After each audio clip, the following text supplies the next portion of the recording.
Bro, what is this production?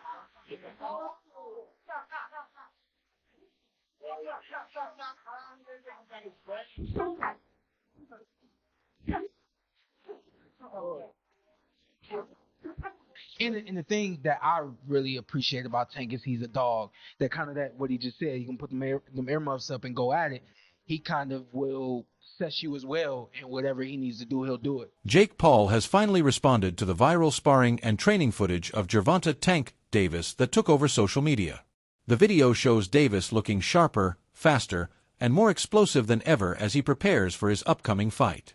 Fans are convinced this version of Tank could be the most dangerous yet, sparking widespread discussion and speculation about whether Davis is now stepping into the absolute prime of his boxing career.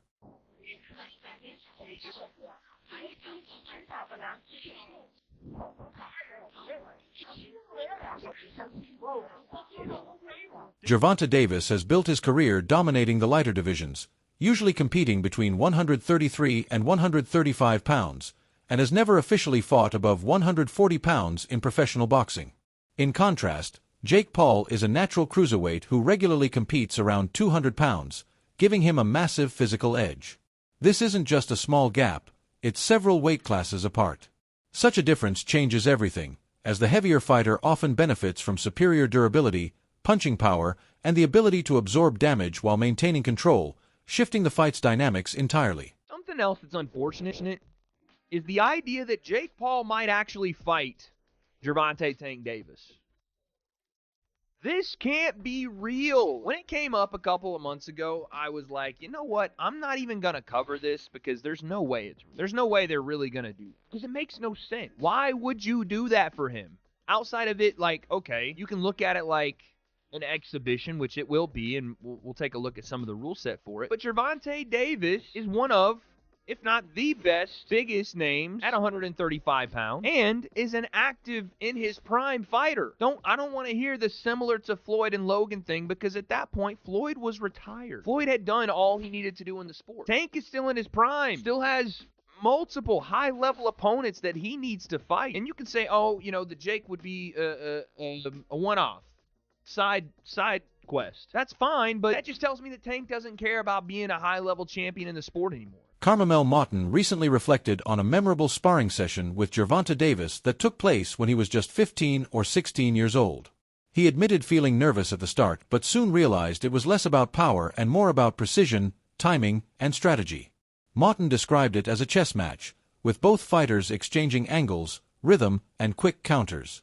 He noted that Davis never tried to overwhelm him with force, but instead showcased his intelligence and control in the ring. While Davis's strength was clearly evident, Moughton said their exchanges in speed and skill were competitive and sharp. He called the experience both fun and challenging, a valuable lesson that deeply influenced his growth as a young fighter.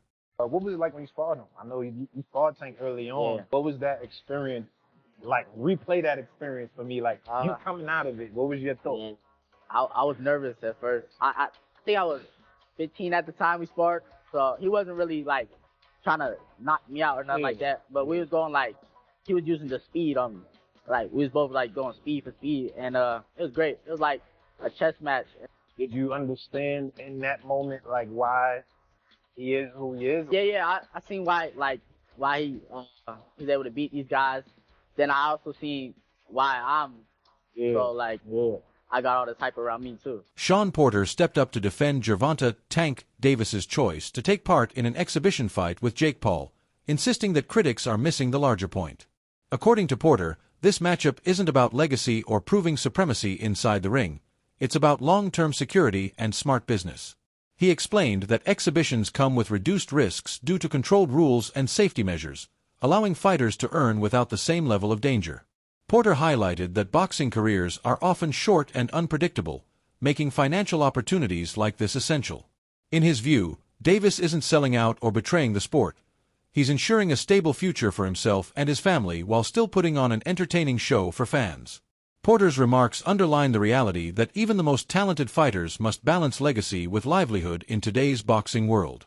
They're trying to make it safer and all those sorts of things, but there's still this pureness to boxing that really doesn't exist in sports anymore, but it's still there with boxing. I think that's why people have such a problem with this kind of move from Tank Davis.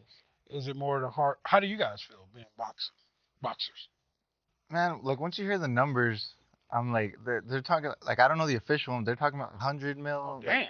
They're talking about these insane numbers. Like I'm gonna be like, don't take that. I'm not gonna tell another man not to take that type of check, especially for something like that. It's not on your official record. It's an exhibition. I'm not gonna lie here and act like I'm not gonna say yes to 100 million or something like that. But I do see exactly what you're saying about the essence of boxing. Mm-hmm. I wish they would kind of separate a little more because exhibitions have always been a thing. There's always been an argument. Right. But they're just selling it like a real fight almost. Right. So I think that maybe if we could create a better like distinction, more of a difference, Right. there might be less hate on it. But at the end of the day, man, I'm not gonna tell Tank not to take that fight. And I said this last year. I said create a influencer title and let those guys fight over there in the influencer world. They can live the world in the life of I'm a world champion without having to do something like this. Now, the issue for this that I have is you have a legitimate 135-pound champion fighter getting in the ring with a 190-pound guy, whatever it is that Jake Paul is at. So now let's really answer this thing. In contrast, many observers argue that despite the massive hype, the huge weight disparity turns the bout into more of a spectacle than a true competitive boxing match. Even promoters appear to recognize this, enforcing special safety measures such as a 195-pound catchweight, larger gloves, and an exhibition format to minimize risk. For experts, the fight isn't about numbers on the scale, but about class and experience. Gervonta Davis has faced elite world champions, while Jake Paul's record is built on limited and unconventional opponents.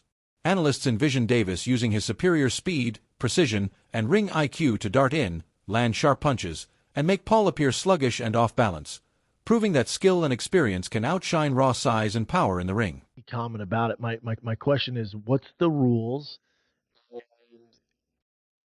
Like, are they going to actually try and knock each other out? Because it's going to be a glorified sparring match. I'm not watching. I don't give a fuck. Jake's going to have a hard time hitting him. Yeah. You know? Big time. Gervonta's so fast and skilled. Gervonta's going to eat his I thought punch. Jake was going to fight Anthony Joshua. That seemed No, that more, was actually getting. That is sounded the more craziest idea I've ever heard. Jake Paul trying to fight Anthony Joshua is, very tall.